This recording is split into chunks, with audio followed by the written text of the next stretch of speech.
നമസ്കാരം. Astrology master ക്ലാസ്സിൻ്റെ പുതിയൊരു അധ്യായത്തിലേക്ക് ഏവർക്കും സ്വാഗതം. നമ്മൾ ഇന്ന് ചർച്ച ചെയ്യുന്ന സബ്ജക്റ്റ് എന്ന് പറയുന്നത് അഷ്ടമശനി, കണ്ടകശനി, അതുപോലെ തന്നെ ഏഴരശനിയൊക്കെ പല രാശിക്കാർക്കും ഇപ്പം വരാൻ പോവുകയാണ്. അതിനെപ്പറ്റിയുള്ള വീഡിയോസ് ഓൾറെഡി ഞാൻ ചെയ്തിരുന്നു, അത് കാണുക. അതോടൊപ്പം തന്നെ എന്നോട് പല ആൾക്കാരും ചോദിക്കുന്നൊരു ചോദ്യമാണ് എന്ത് പരിഹാരമാണ് ചെയ്യേണ്ടതെന്നുള്ളതാണ്. എന്ത് പരിഹാരമാണ് ചെയ്യേണ്ടത് എന്ന് പറഞ്ഞപ്പോൾ നമ്മൾ ആ വീഡിയോയിൽ മെൻഷൻ ചെയ്തിരുന്നു. നമ്മുടെ ശ്രീഭൈരവി ചാനലിൻ്റെ പ്ലേലിസ്റ്റിൽ പോയി കഴിഞ്ഞ് കഴിഞ്ഞാൽ നവഗ്രഹങ്ങളുമായിട്ട് ബന്ധപ്പെട്ടിട്ടുള്ള പരിഹാരങ്ങളെക്കുറിച്ച് കൊടുത്തിട്ടുണ്ട്. അപ്പോൾ അതിൽ ശനിയുടെ പരിഹാരം നോക്കുക. ഡിസ്ക്രിപ്ഷൻ ബോക്സിലും അതിൻ്റെ ലിങ്ക് കൊടുത്തിട്ടുണ്ട്. പരിഹാരങ്ങൾ നോക്കുക, എന്നിട്ട് അത് ഫുള്ള് കണ്ടു നോക്കുക. കണ്ടു നോക്കിയവർ പലരും ഇതിലെല്ലാം കൂടെ ചെയ്യണോ, ഏത് ചെയ്താലാണ് കൂടുതൽ ഫലം വരിക, എപ്പോൾ മുതലാണ് ചെയ്യേണ്ടതെന്നൊക്കെയുള്ള കുറേ ചോദ്യങ്ങൾ വന്നിരുന്നു. അതേപോലെ തന്നെ കണ്ടകശനി നടക്കുന്നവർ, പ്രത്യേകിച്ച് ജനരാശിയുടെ 4-ാം രാശിയിലും 7-ാം രാശിയിലും 10-ാം രാശിയിലൂടെയൊക്കെ നടക്കുന്നവർ, സാമ്പത്തികപരമായിട്ടൊക്കെയുള്ള ക്രയവിക്രയങ്ങൾ ചെയ്യുന്നവർ ഒക്കെ ഒന്ന് ശ്രദ്ധിക്കുന്നത് നന്നായിരിക്കും. അപ്പോൾ അതുമായിട്ട് ബന്ധപ്പെട്ടിട്ട് ഏതൊക്കെ പരിഹാരങ്ങൾ ചെയ്യണം എന്നുള്ളതും എന്തൊക്കെയാണ് സൂക്ഷിക്കേണ്ടതെന്നുള്ളതും കൂടി നോക്കാം. അപ്പോൾ അസ്ട്രോളജി മാസ്റ്റർ ക്ലാസ്സിൻ്റെ പുതിയൊരു അധ്യായത്തിലേക്ക് ഏവർക്കും സ്വാഗതം.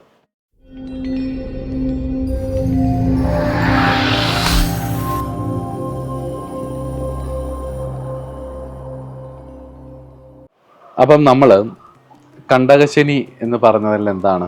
ജനിച്ച രാശിയുടെ, ചന്ദ്രൻ നിൽക്കുന്ന രാശിയുടെ അവിടെ മുതൽ എണ്ണി 4-ാമത്തെ രാശി, 7-ാമത്തെ രാശി, 10-ാമത്തെ രാശി.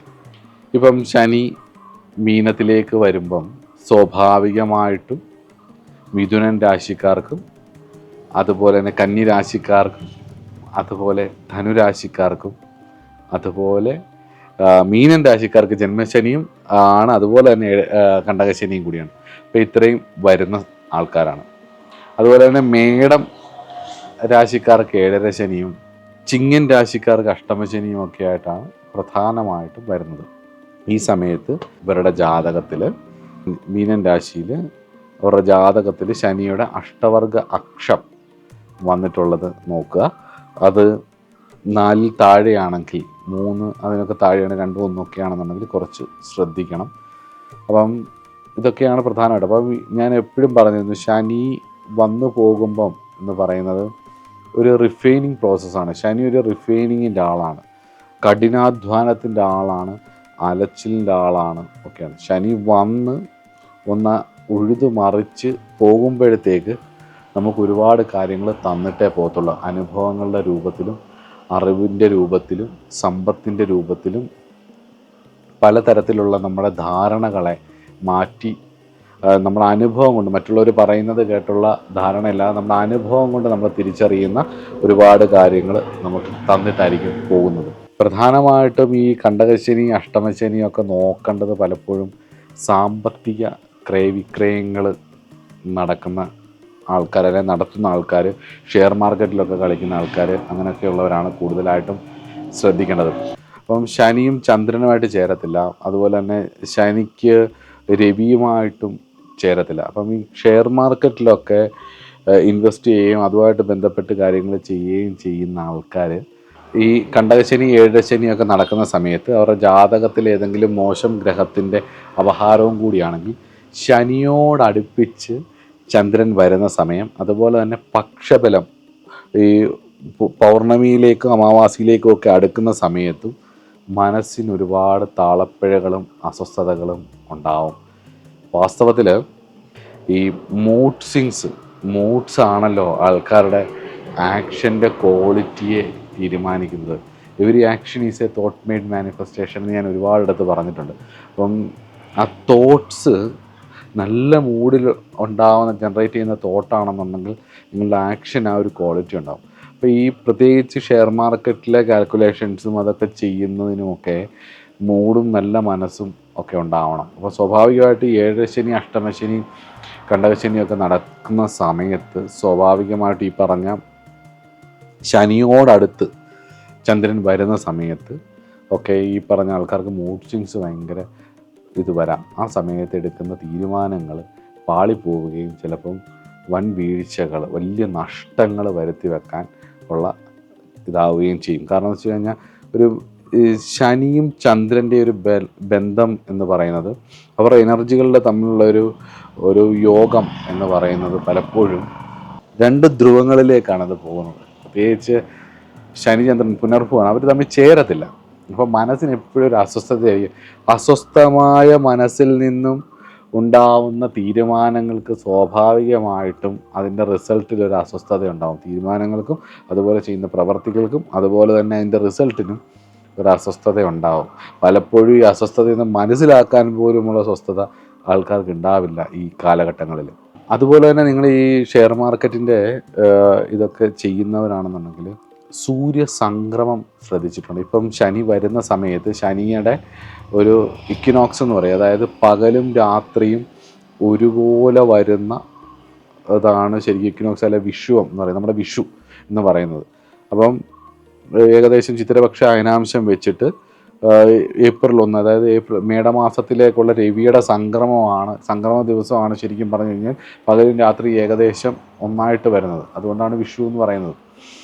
അപ്പോൾ ഈ ഒരു സമയം ശരിക്കും നിങ്ങളൊരു ലാസ്റ്റ് ഒരു 10 ഇയറിലെ മാർക്കറ്റിൻ്റെ ഒരു സ്റ്റഡി നിങ്ങൾ നടത്തി കഴിഞ്ഞ് കഴിഞ്ഞാൽ, ഒരു സാമ്പത്തികപരമായിട്ടുള്ള വിഷയത്തിൽ ഒരു മാർക്കറ്റ് സ്റ്റഡി നിങ്ങൾ നടത്തി കഴിഞ്ഞ് കഴിഞ്ഞാൽ, ഒരു മാർച്ച് 20 തൊട്ട് ഈ ഒരു 10 ദിവസങ്ങളിൽ ഉണ്ടായ ഫ്ലക്ച്വേഷൻസിനെ കുറിച്ച് നിങ്ങൾക്ക് പഠിക്കാൻ വിട്ടുതരുന്നു.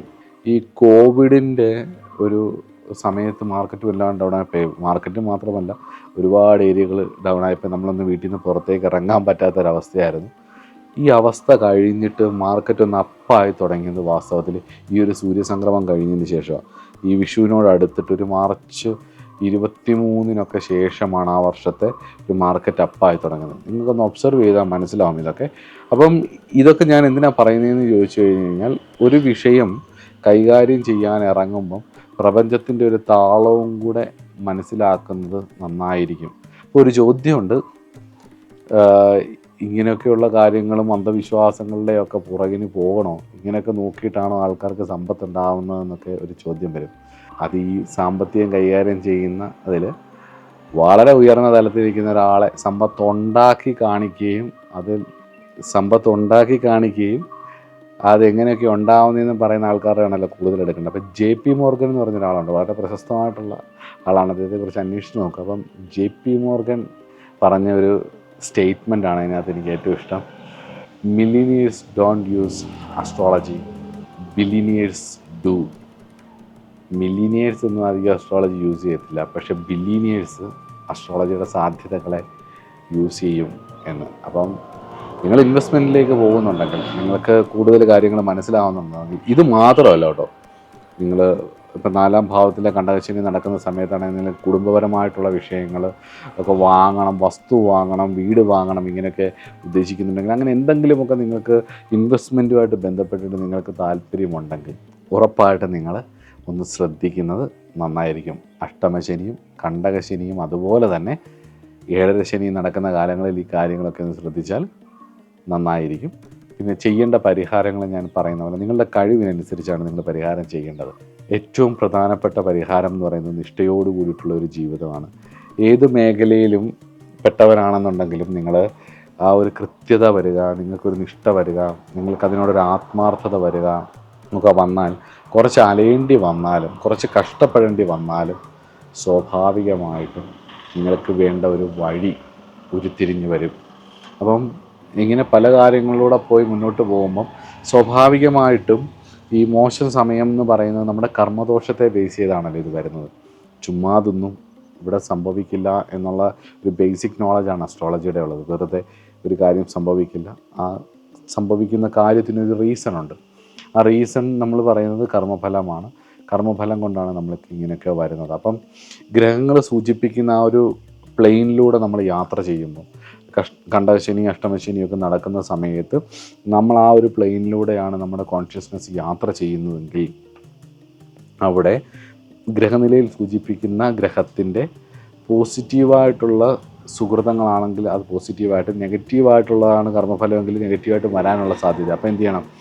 നമ്മൾ ആ നെഗറ്റീവായിട്ടുള്ളത് മൊത്തം ഇരന്നങ്ങ് മേടിക്കാതെ, അല്ല ഇരുന്ന് മേടിക്കാതെ, ആ സമയത്ത് എന്തോ ദുഷ്കർമ്മങ്ങളൊക്കെ ചെയ്തതും പ്രവർത്തിച്ചുകൊണ്ടാണല്ലോ അങ്ങനെ വരുന്നത്. അപ്പം നെഗറ്റീവായിട്ടുള്ള കാര്യങ്ങൾക്ക് ഉള്ള പോസിറ്റീവായിട്ടുള്ള കാര്യങ്ങൾ നമ്മൾ ചെയ്യാൻ നോക്കണം. അതാണ് പരിഹാരങ്ങൾ എന്ന് വാക്കുകൊണ്ട് തന്നെ ഉദ്ദേശിക്കുന്നത്. കർമ്മദോഷങ്ങൾക്കുള്ള പരിഹാരം അത് നമ്മുടെ പ്രവൃത്തിയാണ്. നമ്മളുടെ പ്രവൃത്തി നന്നാവാതെ നമ്മൾ ഈശ്വരപരിഹാരം ചെയ്തുകൊണ്ട് മാത്രം കാര്യമില്ല. ഞാൻ എൻ്റെ ക്ലാസ്സുകളിലൊക്കെ പറയാറുണ്ട്, ഒരാളൊരു നിരീശ്വരവാദിയാണെങ്കിൽ കുഴപ്പമില്ല, അയാൾ മാനുഷിക മൂല്യങ്ങളുള്ള ആളാണെങ്കിൽ, മറ്റുള്ളവരെ ഉപദ്രവിക്കാതിരിക്കുന്ന ആളാണെങ്കിൽ, താൻ ചെയ്യുന്ന പ്രവൃത്തി കൊണ്ട് വേറൊരാൾക്ക് ഉദ്രവം വരാതിരിക്കുന്ന ഒരാളാണെങ്കിൽ, മറ്റുള്ളവർ അവരുടെ വഴിക്ക് പൊക്കോട്ടെ, അവർക്ക് അവരുടേതായ സ്വാതന്ത്ര്യമുണ്ട്, എനിക്ക് എൻ്റേതായ ഒരു സ്വാതന്ത്ര്യമുണ്ട് എന്ന് വിശ്വസിക്കുന്ന ഒരാളാണെങ്കിൽ, തന്നെക്കൊണ്ട് കഴിയാവുന്ന സഹായങ്ങൾ തനിക്ക് ചുറ്റുമുള്ളവരുടെ അടുത്ത് മാനുഷിക മൂല്യത്തോടും സ്നേഹത്തോടും അത് ചെയ്യാൻ കഴിയുന്നുണ്ടെങ്കിൽ, അയാൾ പ്രത്യേകിച്ച് അമ്പലത്തിൽ പോയി വഴിപാട് കഴിക്കുകയോ വേണ്ട. അയാളൊരു നിരീശ്വരവാദിയാണെങ്കിൽ വേണ്ട. കാരണം അയാൾ ബേസിക്കലി സ്പിരിച്വൽ ആണ്, യഥാർത്ഥ സ്പിരിച്വാലിറ്റിയുടെ കണ്ണിൽ. അപ്പോൾ അതിനോടൊപ്പം ഇങ്ങനെയൊക്കെ ആവുകയും അതോടൊപ്പം നമുക്ക് സഹജീവികളോട് സ്നേഹം ഉണ്ടാവണം, നമുക്കെല്ലാവരോടും ഒരു ഗ്രാറ്റിറ്റ്യൂഡും ഒരു ആത്മാർത്ഥതയും ഉണ്ടാവണം, നമ്മുടെ ജീവിതത്തിലൊരു നിഷ്ഠയുണ്ടാവണം, വ്യക്തമായ ഒരു കാഴ്ചപ്പാടുണ്ടാവണം. നമ്മുടെ ജീവിതത്തിൽ എല്ലാ കാര്യങ്ങളിൽ നിന്നും നമ്മുടേതായ ഒരു ഐഡൻറ്റിറ്റിയും നമ്മുടേതായ ഒരു സന്തോഷവും എല്ലാ കാര്യങ്ങളിലും കണ്ടെത്താനും, ഗീവറാവാൻ, നമുക്ക് സ്നേഹിക്കാൻ, നമുക്ക് ഗ്രാറ്റിറ്റ്യൂഡ്, നമുക്ക് എല്ലാവരോടും ഒരു സ്നേഹവും അടുപ്പവും ഒക്കെ വന്നാൽ സ്വാഭാവികമായിട്ടും അയാൾക്കൊരു തപസ്സുണ്ടാവും, അയാൾക്കൊരു സപ്പോർട്ടിങ് സിസ്റ്റം നേച്ചറിലുണ്ടാവും, അയാൾക്ക് സ്വാഭാവികമായിട്ടും ഒരു എനർജി, ഒരു സ്പിരിച്വൽ വൈബ് തന്നെ വന്ന് ചേരുകയും ചെയ്യും. അതൊരു ഉറപ്പായ കാര്യമാണ്. അപ്പം അതിനോടൊപ്പം തപസ്സിൻ്റെ ഭാഗമായിട്ട് ഈശ്വര സാധന ചെയ്യുകയും അതിനോടൊപ്പം വഴിപാടുകൾ കഴിക്കുകയും ചെയ്യണം. അപ്പം നമ്മൾ ശനിയുടെ കാരകത്വമാണ് ഇവിടെ പറയുന്നതെന്നുള്ളത് കൊണ്ട് ശനിയുടെ കാരകത്വത്തിലുള്ള ദോഷം എന്തുമായിരിക്കും?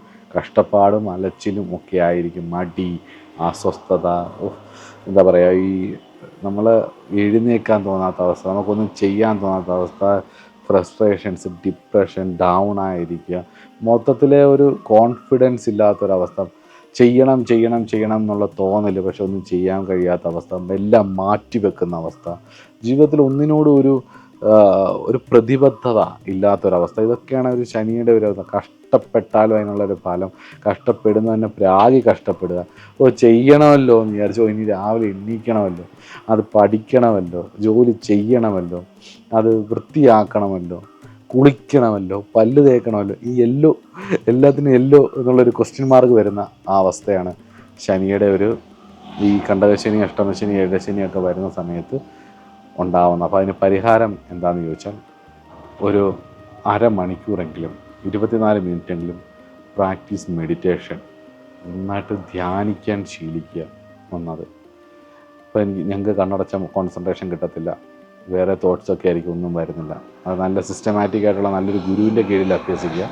ചുമ്മാ ഈ പറയുന്ന yoga class, meditation class, crash കോഴ്സിനല്ല, ശരിക്കുള്ള ആധ്യാത്മിക ആചാര്യന്മാരുടെ കീഴിൽ മുക്കിന് ഇപ്പം യോഗ ക്ലാസ്സുള്ള സ്ഥലമാണ്. ഈ ജീവിക്കാൻ വേണ്ടിയിട്ട് യോഗ ക്ലാസ്സും മെഡിറ്റേഷൻ ക്ലാസ്സും യൂട്യൂബിൻ്റെ മ്യൂസിക്കും ഒക്കെ ആയിട്ട് ധ്യാനിപ്പിക്കുന്ന അതല്ല ഞാൻ ഉദ്ദേശിച്ചത്. ശരിക്കും സിസ്റ്റമാറ്റിക്കായിട്ട് ധ്യാനത്തെ പഠിപ്പിക്കുന്ന, ധ്യാനിച്ച് നല്ല അനുഭവമുള്ള ഏതെങ്കിലും ആചാര്യന്മാരിൽ നിന്നും മെഡിറ്റേഷൻ പ്രാക്ടീസ് പഠിക്കുക, മന്ത്രജപം പഠിക്കുക. വൈഖരി തലത്തിൽ നിന്ന് മന്ത്രം ജപിച്ച് പശ്യന്തി തലത്തിലേക്കൊക്കെ എത്തുമ്പോൾ വാസ്തവത്തിൽ ഈ മന്ത്രം പോലും ധ്യാനമായി മാറുന്നൊരവസ്ഥ ഉണ്ടാവും. പൊതുവെ ആൾക്കാർ പലരും പറയുന്നത് ഞാൻ കേട്ടിട്ടുണ്ട്, എനിക്ക് മന്ത്രം ജപിക്കാനും താല്പര്യമില്ല, മെഡിറ്റേറ്റ് ചെയ്യാനാണ് ഇഷ്ടം. I like to practise meditation, I don't like mantrajapa and ritualistic thing. പക്ഷേ എനിക്ക് പ്രാക്ടീസ് ചെയ്യാൻ, മെഡിറ്റേഷനൊക്കെ പ്രാക്ടീസ് ചെയ്യാൻ ഇഷ്ടം എന്നൊക്കെ പറയുന്നുണ്ട്. വാസ്തവത്തിൽ നിങ്ങൾ മെഡിറ്റേഷൻ ചെയ്യുമ്പോഴും പറഞ്ഞു കൊടുക്കുന്ന കമാൻഡ്, ഇന്നത് ധ്യാനിക്കുമെന്ന് പറയുന്ന കമാൻഡ് പോലും ഒരു മന്ത്രമാണ്. കാരണം നാക്ഷരം മന്ത്രനാസ്തി എന്നാണ്, മന്ത്രങ്ങളല്ലാത്ത അക്ഷരങ്ങളില്ല. അപ്പോൾ അതുകൊണ്ട് തന്നെ അതങ്ങനെയാണ് പറയുന്നത്. അപ്പം മന്ത്രജപം ആയിക്കോട്ടെ, നാമജപമായിക്കോട്ടെ, മെഡിറ്റേഷൻ ആയിക്കോട്ടെ, ഏതുമായിക്കോട്ടെ, ഒരു 24 മിനിറ്റെങ്കിലും ചെയ്യാൻ നോക്കുക. അത് നിങ്ങളെ നന്നായിട്ട് എഫക്റ്റ് ചെയ്യും. ഒന്നത്. ഇനി രണ്ടാമത്തേതെന്ന് പറഞ്ഞു കഴിഞ്ഞാൽ, ശാസ്താവിൻ്റെ ക്ഷേത്രത്തിൽ പോവുക. ശാസ്താവ് കുട്ടിച്ചാത്തനൊന്നുമല്ല കേട്ടോ. കുട്ടിച്ചാത്തൻ്റെ അടുത്ത് പോകുന്നതുകൊണ്ടും കുഴപ്പമില്ല, ചാത്തൻ സ്വാമിയെ പോയി കാണുന്നതുകൊണ്ടും തൊഴുന്നതുകൊണ്ടും ഒക്കെ നിങ്ങൾക്ക് ഇഷ്ടമാണെങ്കിൽ അത് ചെയ്യുന്നതുകൊണ്ട് ഒരു കുഴപ്പമില്ല. പക്ഷേ ശനിയുടെ അതിദേവതയായിട്ട് പറയുന്ന ശാസ്താവ് യോഗശാസ്താവാണ്, അത് കുട്ടിച്ചാത്തനല്ല, അല്ലെങ്കിൽ വേറെ ചാത്തനൊന്നുമല്ല. അത് കുറച്ച് ഉയർന്ന മോക്ഷവിദ്യയായിരിക്കുന്ന ഒരു ദേവതയാണ്. അതിനെക്കുറിച്ച് നമുക്ക് പിന്നീട് ഒരു വിഷയത്തിൽ ചർച്ച ചെയ്യാം. മോക്ഷകാരകനായിരിക്കുന്ന ഒരു ദേവതയാണ്, മോക്ഷവിദ്യയാണ്, ഭുക്തിവിദ്യയല്ല, മോക്ഷവിദ്യയാണ്. അപ്പോൾ മോക്ഷവിദ്യയായിട്ടിരിക്കുന്ന ശാസ്താവിനെ ആശ്രയിക്കുക. ശബരിമലയിൽ പോകാൻ കഴിയുമെങ്കിൽ എല്ലാ വർഷവും ശബരിമലയിൽ പോവുക. അതുപോലെ തന്നെ ഈശ്വര കാര്യങ്ങൾ ചെയ്യാൻ, ശാസ്താവുമായിട്ട് ബന്ധപ്പെട്ടുള്ള കാര്യങ്ങൾ നോക്കുക. അതേപോലെ വേട്ടയ്ക്കൊരു മകൻ, കിരാതമൂർത്തി തുടങ്ങിയിട്ടുള്ള ദേവതകളെ ആശ്രയിക്കുക. ആൻസിസ്റ്റേഴ്സിൻ്റെ പാരമ്പര്യമായിട്ടുള്ള ദേവതാ ചൈതന്യങ്ങളെ, കുടുംബത്തിലൊക്കെയുള്ള വെച്ചാരാധനകളൊക്കെ ഉണ്ടെങ്കിൽ അതിനെയും നന്നായിട്ട് ആശ്രയിച്ച് മുന്നോട്ട് പോവുക. അതുപോലെ തന്നെ ആൻസിസ്റ്റേഴ്സിന് ബലിയൊക്കെ ഇടാനുള്ളവരാണെന്നുണ്ടെന്നുണ്ടെങ്കിൽ ബലിയൊക്കെ ഇടുക.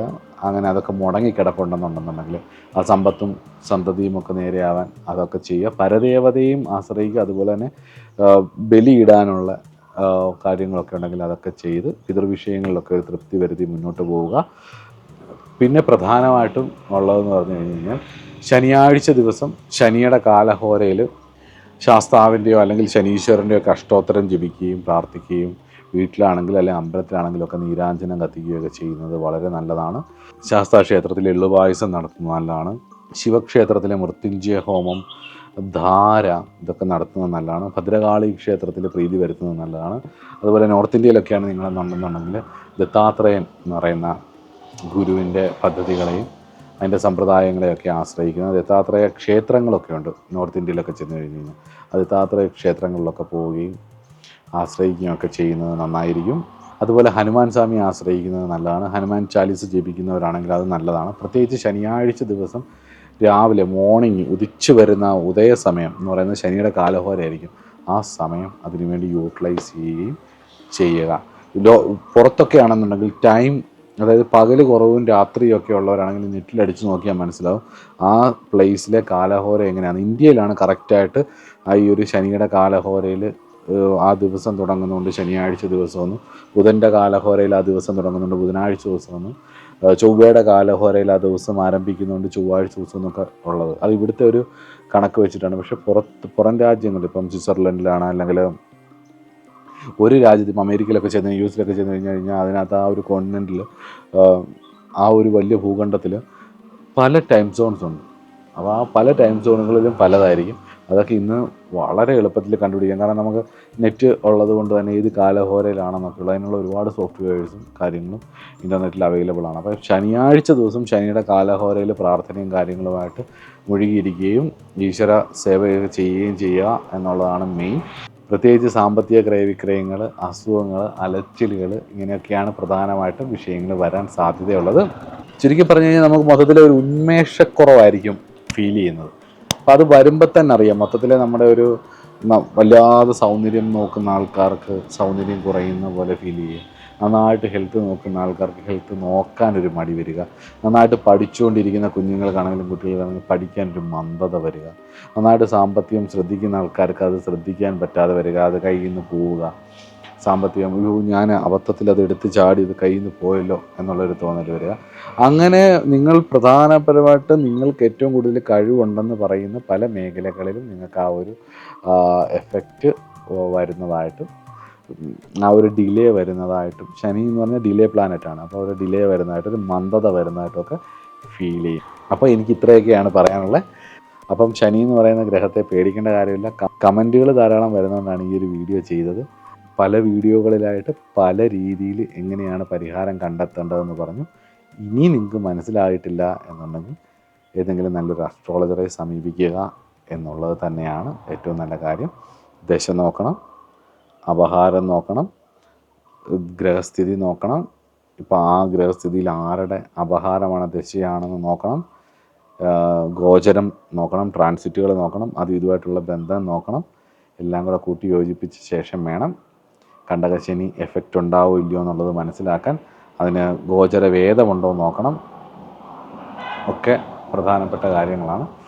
അതൊക്കെ സ്വന്തമായിട്ട് നോക്കാൻ വേണ്ടിയിട്ടും കൂടിയാണ് ഈ വീഡിയോ സീരീസുകൾ ഞാൻ ചെയ്തിട്ടുള്ളത്. നമ്മുടെ ഈ പ്ലേലിസ്റ്റിൽ ട്രാൻസിറ്റ് എന്ന് പറയുന്ന ഒരു പ്ലേലിസ്റ്റ് ഉണ്ടാവും. ആ പ്ലേലിസ്റ്റിനകത്ത് ഈ വിഷയങ്ങളെല്ലാം കൊടുത്തിട്ടുണ്ട്, വളരെ വിശദമായിട്ട് പറഞ്ഞിട്ടുണ്ട്. അതുകൊണ്ട് കയറി നോക്കുക. മലയാളത്തിൽ അങ്ങനെ ഒരു വീഡിയോ സീരീസ് ഞാനങ്ങനെ കണ്ടിട്ടില്ല. അതുകൊണ്ട് തന്നെ നിങ്ങൾക്ക് ആ വീഡിയോ സീരീസ് പോയി കണ്ടു കഴിഞ്ഞ് കഴിഞ്ഞാൽ ട്രാൻസിറ്റിനെ എങ്ങനെ ഹാൻഡിൽ ചെയ്യണം എന്നുള്ളത് മനസ്സിലാവും. അപ്പോൾ എല്ലാവർക്കും നല്ലത് വരട്ടെ. ശനീശ്വരൻ അനുഗ്രഹിക്കട്ടെ, ശാസ്താവ് അനുഗ്രഹിക്കട്ടെ എന്ന് പ്രാർത്ഥിച്ചുകൊണ്ട് അടുത്ത ക്ലാസ്സിൽ കാണാം. നമസ്കാരം.